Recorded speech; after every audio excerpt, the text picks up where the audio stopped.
निजामुद्दीन से जावेद मंसूरी हमारे साथ हमारे सहयोगी इस वक्त जुड़ चुके हैं। दिल्ली की सिविल लाइन से विक्रांत यादव हमारे साथ हैं और एलएनजेपी अस्पताल से चंदन जजवाड़े हमारे साथ हैं और साथ ही साथ दिल्ली से रवि भी हमारे साथ हैं।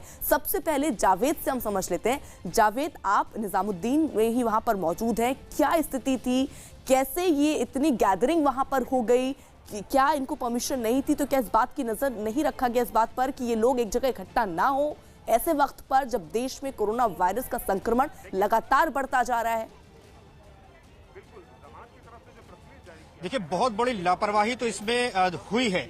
और अभी अगर हम मौजूदा स्थिति की बात करें तो मैं जो तबलीग जमात का मरकज यानी केंद्र है उसके रास्ते में मौजूद हूं और लगातार यहां से जो जमाती हैं, इनको जमाती कहा जाता है, वो यहां से निकल रहे हैं। आपको बता दें कि यहां स्क्रीनिंग की जा रही है। आप एक कैंप देखेंगे, यहाँ प्रशासन के लोग हैं, डॉक्टर्स की टीम है, स्क्रीनिंग की जा रही है और यहाँ से ये लोग लगातार आगे की तरफ बढ़ रहे हैं। इस तरफ यहाँ डीटीसी की बसेस लगाई गई हैं। अगर मैं आपको दिखाऊं, करीब 32 बसें यहाँ पर इसी तरह से इन लोगों को लेकर जा चुकी हैं।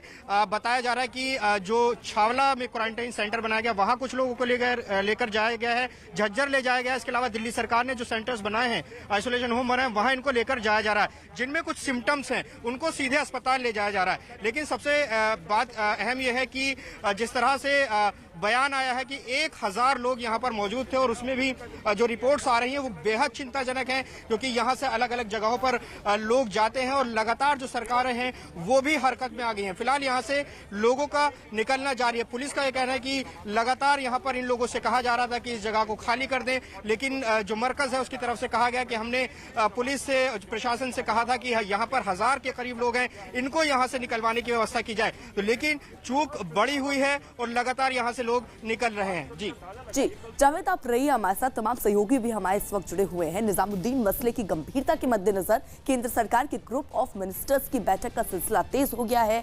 तबलीगी जमात के कार्यक्रम में शामिल हुए लोगों की वजह से कोरोना का संकट बढ़ गया, जिसको लेकर सरकार चिंतित है। खबर है कि सोमवार को दिल्ली में सामने आए कोरोना के 25 मामलों में से 18 लोग तबलीगी जमात के कार्यक्रम में शामिल हुए थे।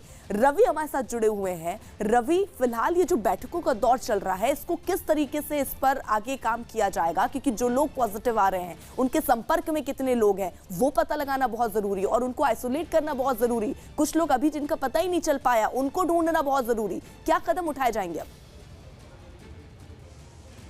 देखिए अर्पिता, क्योंकि निजामुद्दीन की खबर बहुत बड़ी है और क्योंकि एक बड़ी तादाद में एक साथ में एक जगह पर इकट्ठा होना, ये प्रशासन की भी लापरवाही मानी जा रही है। इस चीज को लेकर, इस पूरे मसले को लेकर केंद्र सरकार पूरी तरीके से चिंतित है। समीक्षा बैठक भी हो रही है, तमाम जो बैठकों का दौर भी चल रहा है और 10:30 बजे, अब से थोड़ी देर के बाद में ग्रुप ऑफ मिनिस्टर्स की बैठक होगी, जिसमें स्वास्थ्य मंत्री हर्षवर्धन होंगे और विदेश मंत्री होंगे, तमाम बड़े अधिकारी भी शामिल होंगे। इस खबर यह भी है कि इस मुद्दे पर भी चर्चा की जाएगी, क्योंकि अभी तक हमने देखा है कि दिल्ली के मसले पर, यानी कि दिल्ली में जो आंकड़े बढ़ रहे थे वो कहीं न कहीं कंट्रोल दिखाई दे रहे थे। अभी तक 40 के आसपास ही मामले बढ़े थे, लेकिन अचानक जो है ये आंकड़े जंप किए हैं। तो ये ना सिर्फ दिल्ली सरकार के लिए, केंद्र सरकार के लिए भी चिंता का विषय है कि यहाँ पे बड़ी तादाद में नेता, मंत्री, वीवीआईपीज भी रहते हैं और इस जगह पर इतनी बड़ी लापरवाही, इतनी बड़ी संख्या में इकट्ठा होना और लॉकडाउन के वक्त में इकट्ठा होना एक बड़ी लापरवाही मानी जा रही है। इसको लेकर भी केंद्र सरकार चर्चा कर रही है कि आखिर में इतनी बड़ी लापरवाही किस लेवल पे हुई है और कहां पर हुई है।